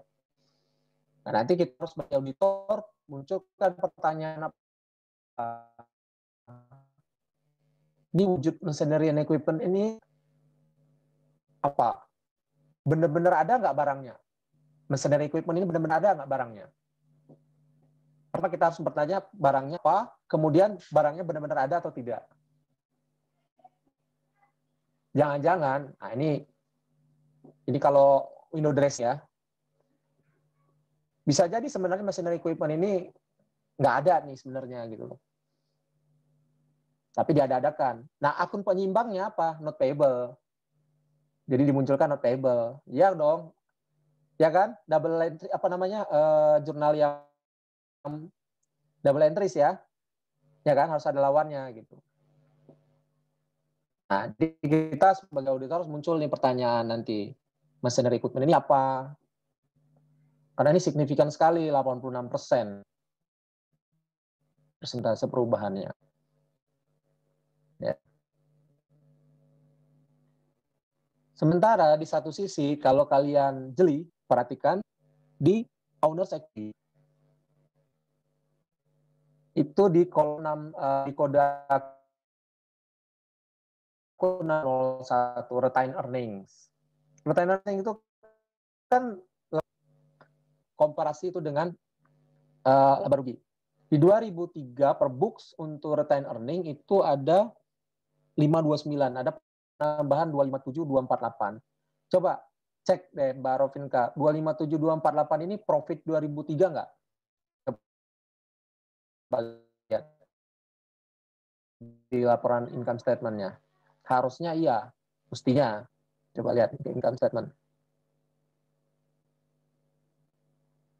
Berikutnya lagi. Coba lihat. Berapa income statement-nya per book 411 tambah other expense segala macam, net income berapa jadi 418. Lah, oke, labanya 418, sementara yang masuk retained earning tadi 200-an ya. Berarti apa informasinya yang bisa kita peroleh dari sini? Sebagian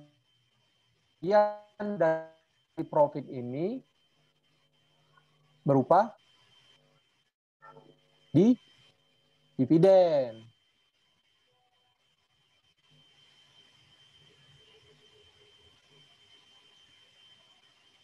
Nah, sekarang ada nggak informasi terkait bayaran dividen? Ada nggak?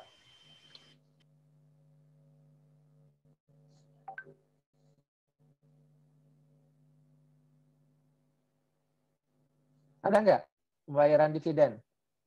Karena kan yang masuk retained earning cuma 200 sekian, sementara kita lihat di sini net income net income before tax-nya itu 418. Anggaplah dikurangi dengan federal income tax 100, jadi mungkin sekitar 300-an. Nah, berarti kan masih ada selisih tuh. Berarti selisihnya itu lari kemana? Kemungkinan besar larinya ke dividen. Nah, pertanyaannya sekarang, ada nggak informasi tentang pembayaran dividen?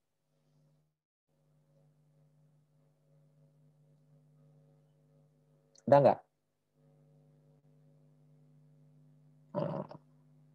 Ada nggak? Nggak ada. Dividennya turun. Izin menjawab, Pak.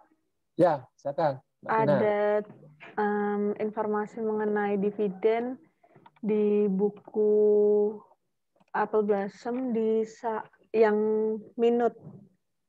Coba dibacain Mbak Pina. Yang 2003 ya, Pak? Ya.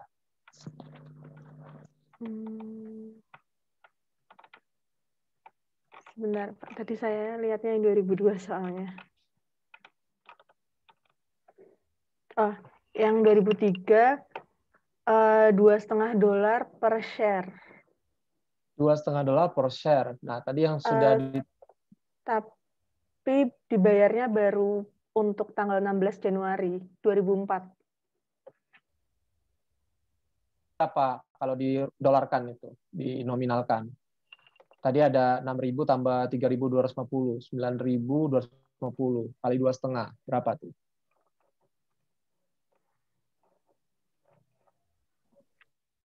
$23.125, Pak, yang ini. 23.000? Iya, Pak. Angka itu?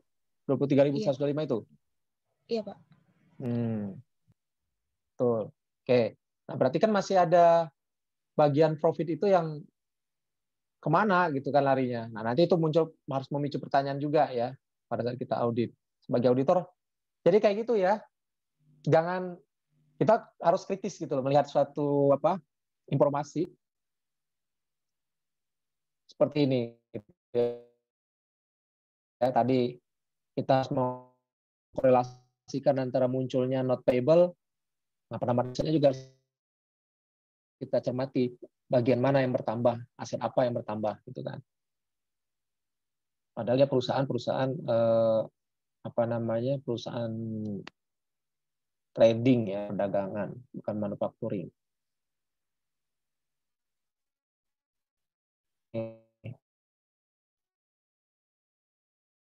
Kemudian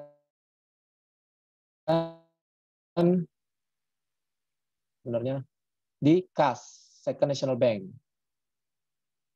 Ini kok bisa, apakah misalkan sekarang transaksinya beralih ke penerimaan itu ke Second National Bank, bukan lagi Big City National Bank, misalkan seperti itu. Itu nanti harus jadi quote juga. Oke, itu terus coba ke net income. Net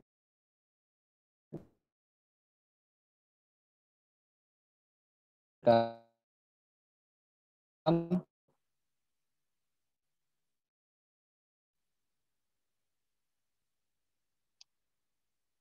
Oke, nggak apa-apa ya. Kalau memang jaringannya kurang bagus, di-off-in aja. Coba, tadi Mbak Robita sudah menyorotin ya. Ada advertising expense, naik 253, sementara sales-nya cuma 9%. Ya memang kalau mau kita kaitkan secara langsung, nggak bisa dong advertising expense 253%, sales-nya otomatis langsung segitu juga gitu kan. Ya namanya orang usaha ya. Namanya iklan kan gitu kan. Nah, cuman harus namanya iklan ya orang ada yang terpengaruh ada yang enggak. Tapi kalau kita lihat memang dampaknya enggak begitu signifikan. Nah, tinggal nanti kita sebagai auditor harus menguji. Ini advertising expense segede ini kan hampir berapa persen? 253%. Gede sekali gitu loh. Beneran nih iklannya ada satu ya sebagai auditor. Iklan ada nih. Iklannya kemana aja? Maksudnya tuh ke media apa saja? Apakah media elektronik, TV misalkan, atau media cetak atau apa? Terus bisa lakukan analisis nih nanti terkait penjualan. Tadi Mbak Ronika udah di awal udah nyebut tuh. Kita bisa analisis apakah advertising spend yang segini besarnya ini berdampak signifikan nih dengan salesnya. Kalau enggak,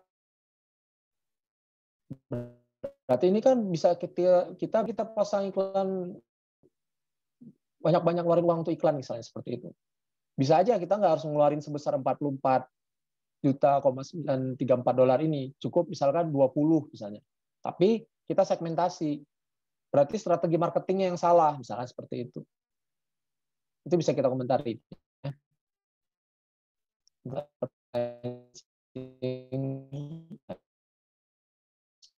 Kemudian ya nih, provision for bad debt. Provision for bad debt itu apa ya? Ada misalnya ini nggak? Kalau di Indonesia kan apa?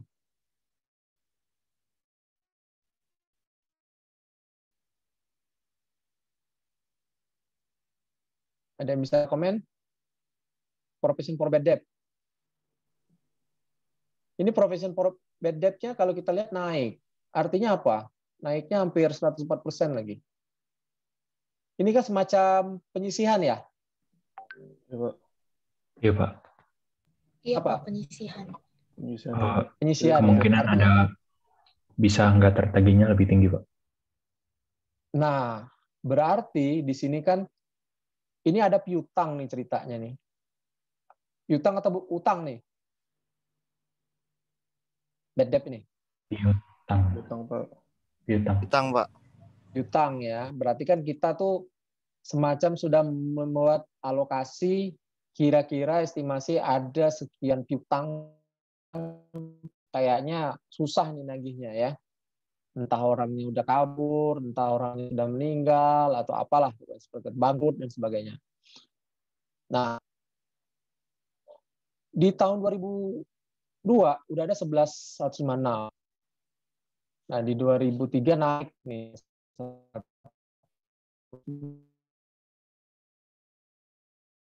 4%, hampir 2 kali lipat. Itu benar-benar tidak dapat ditagih lagi, atau cuman akal-akalan perusahaan apel blossom doang nih untuk menggerus profitnya misalnya. Kenapa buat menggerus profitnya? Karena nanti berdampak ke tax. Kalau semakin besar profitnya, tax-nya juga semakin besar. Seperti itu. Nanti kita harus uji ini, provision for bad debt-nya ini beneran nggak?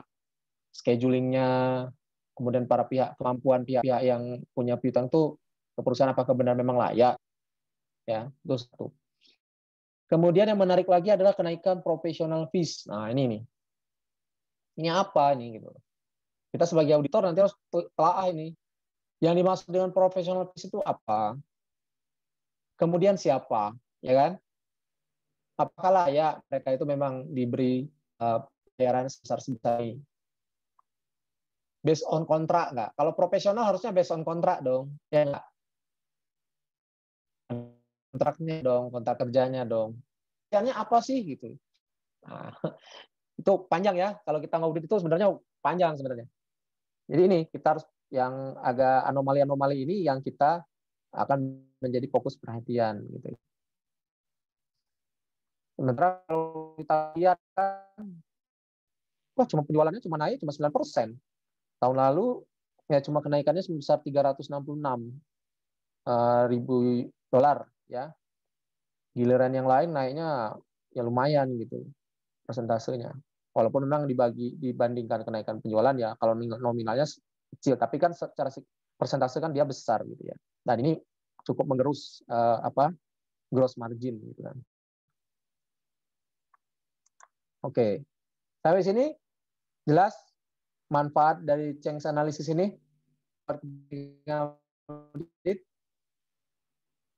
Jelas ya? Atau masih ada yang bingung? Apa umum change analysis ini nanti akan membantu kita selaku auditor untuk fokus ke area-area yang mana gitu. Karena sekali lagi ketika kita tuh punya keterbatasan waktu dan keterbatasan sumber daya manusia. Ya, nggak mungkin semua akun kita bisa telah. Pasti ada akun-akun tertentu yang difokus. Oke, itu aja. Terima kasih Mbak Ronvika atas paparannya.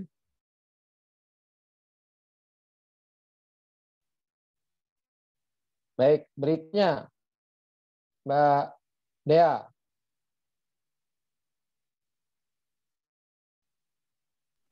Mbak Dea, ya. Iya, Pak. Silakan. Izin tidak menyalakan kamera ya, Pak, karena sinyalnya tidak stabil. Oke, nggak masalah. Silakan. Yang bagian 5B ini kita disuruh untuk menghitung common size financial statement yang bagian income statement-nya. Dan itu datanya ada di laporan keuangan perusahaan Apple Blossom halaman 261 sampai 266 ada di bawah-bawah. Dan ini perhitungannya. Jadi common size itu kita menyajikan seluruh saldo akun perusahaan ke dalam bentuk persentase.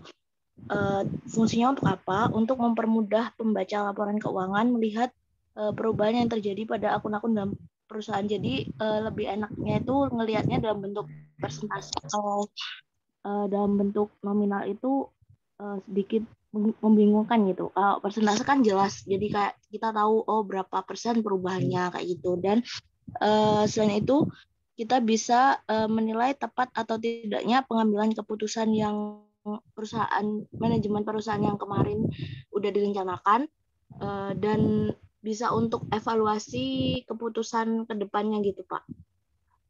Udah benar apa belum kayak gitu. Nah, terus ini perhitungannya didapatkan dari percent of gross sales 2002.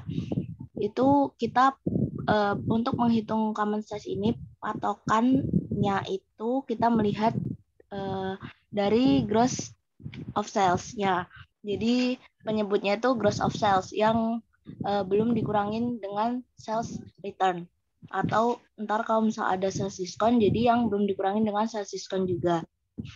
Jadi sebagai contoh yang sales itu, sebagai contohnya itu, misal ada akun expense-nya itu yang wages and salary expense, itu kita menghitungnya dari yang 2002 dulu, yang wages and salary expense 2002 dibagi gross of sales yang 2002, terus dikali 100%. Nanti hasilnya dapat 39,13%. Dan yang 2003 juga sama, wages and salary expense 2003 dibagi gross sales 2003 dikali 100%. Nanti hasilnya dapat 37,88%. Dan untuk ke bawahnya perhitungannya sama kayak gitu. Lalu yang bisa dilihat dari common size ini common size laporan laba rugi dari Apple Blossom itu tidak menunjukkan perubahan yang signifikan gitu, Pak, yang kami dapatkan.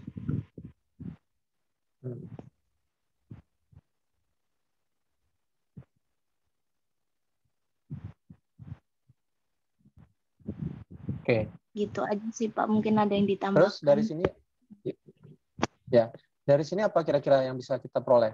Kalau kita mau melakukan audit, kira-kira apa? Informasi apa saja? Pastinya kan dengan gross sales ya, semua ya.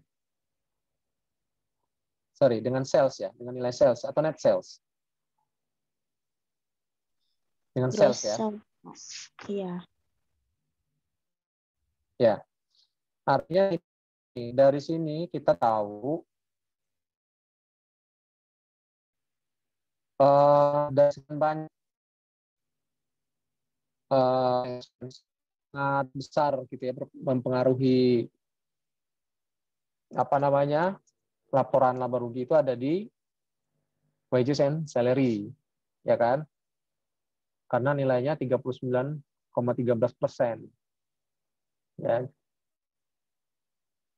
Jadi dia berbanding dengan sales itu yang maksudnya cukup menggerus gitu ya, mengurangi nilai penjualan cukup banyak itu ada di wages dan salary expense. Ini berarti signifikan. Ya ini sama aja tadi sebenarnya dengan change analysis tadi, kita bisa memfokuskan untuk akun-akun mana sih yang menjadi perhatian kita pada saat nanti audit gitu ya, untuk mendalami. Seperti itu ya. Itu aja, Mbak Dea. Iya, Pak. Atau ada lagi yang mau ditambahkan?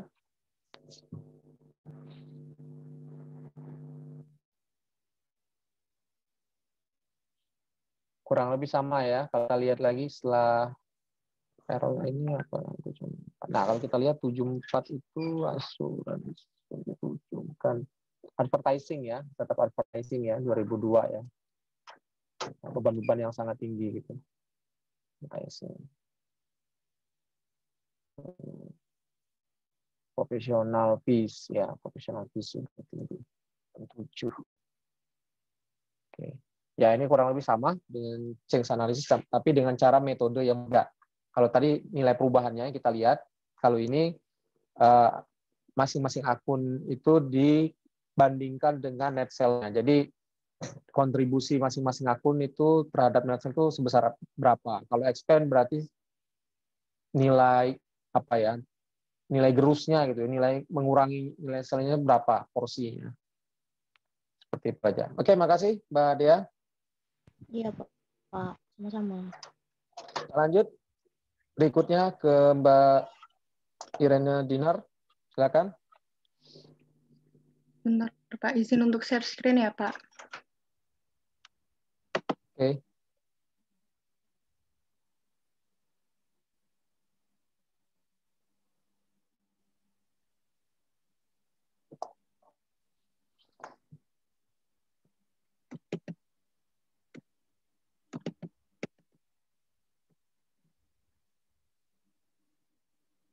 Saya izin untuk off cam ya, Pak.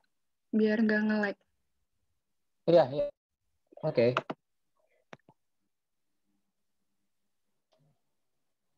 Nah, jadi di nomor 5C ini, itu kita menghitung financial ratio keuangannya, terus dibandingkan dengan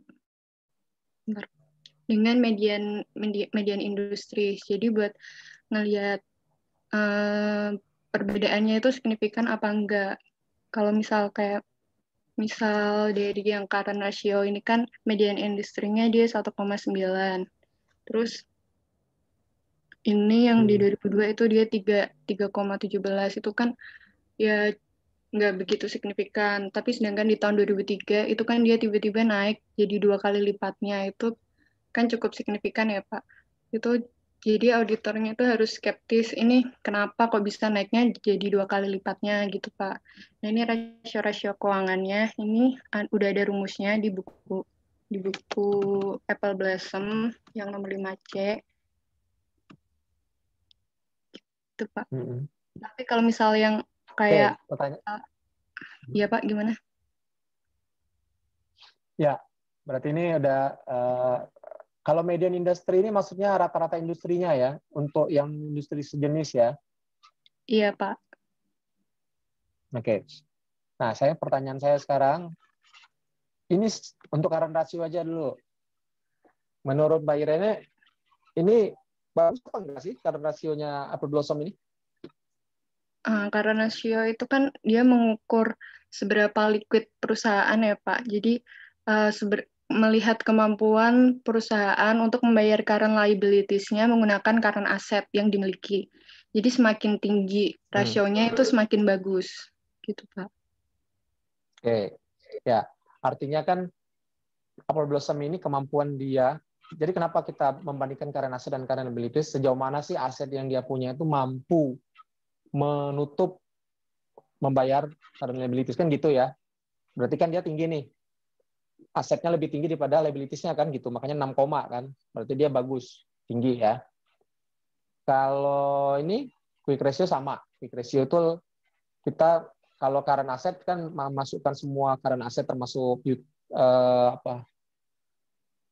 current asset ya komposisinya. Kalau quick ratio ini kan hanya beberapa akun saja, misalkan yang sifatnya lebih liquid ya, contohnya cash, net trade, akun receivable, jadi piutang dagang yang tertagih tentunya ya. Kemudian marketable securities ini maksudnya kayak saham-saham yang sewaktu-waktu bisa kita lepas, bisa jual gitu kan, bisa diuangkan. Nanti perbandingan liabilitas ini masih cukup bagus ya.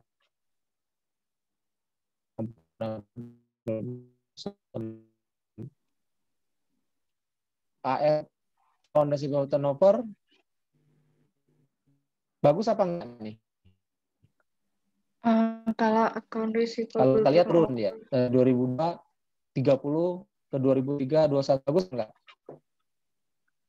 account receivable turnover itu kan untuk mengukur berapa kali sih perusahaan menerima cash dari account receivable yang tertagih. Jadi kalau semakin banyak itu semakin bagus, Pak. Semakin tinggi nilainya maksudnya. Iya. Gampang sih, decibelnya 2002-2003 naik apa turun? Naik ya. Artinya apa? Di 2003 dibandingkan 2002 perputaran turnover untuk utangnya tertagih itu menjadi lebih lambat, masih lebih cepat 2002 ya dibanding 2003. Ya intinya ini kita rasio-rasio ini nanti akan membantu kita gitu ya untuk sebagai auditor untuk melihat kapasitas perusahaan atau BLOSOM ya. Misalkan tadi current ratio, kita pengen lihat kemampuan perusahaan ini membayar kewajibannya bagus atau tidak. Kalau kita lihat sih rata-rata memang dia masih lebih baik gitu ya dibanding industri yang sejenis ya. Untuk rasionya dia lebih bagus gitu. Oke, itu saja Mbak Irena yang disampaikan untuk ini. Yang 5 rasio-rasio ya. Ya, Pak. Oke, terima kasih Mbak Irena. Baik, sekarang kita masih ada waktu kurang lebih setengah jam. Nah, saya ingin setengah jam ini, saya udah buat break room, ya. Silakan kalian join ke masing-masing break room sesuai dengan kelompoknya, ya. Kemudian silakan mengerjakan assignment yang berikutnya, yaitu nomor 5D. 5D ya. Di situ ada 4, ada D1, 2, 3, 4. Dan di halaman ini ya, halaman 45. Kemudian materiality di halaman 41. Jadi silakan setengah jam ini kalian memanfaatkan waktunya untuk mengerjakan soal tersebut. Nggak harus selesai setengah jam ini ya, tapi paling nggak manfaatkan waktu setengah jam ke depan untuk mengerjakan soal tersebut. Sudah muncul break room-nya? Belum muncul? Belum, Pak. Belum, Pak. Kayaknya harus di start. Padahal saya udah broadcast nih. Sorry.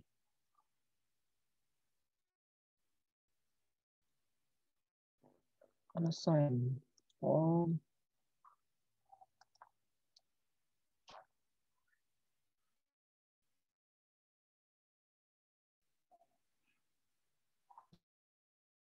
All room broadcast nggak bisa ya.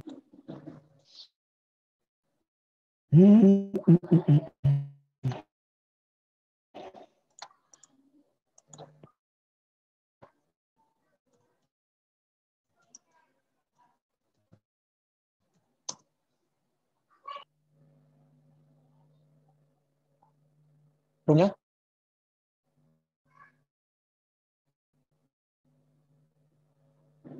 Muncul nggak?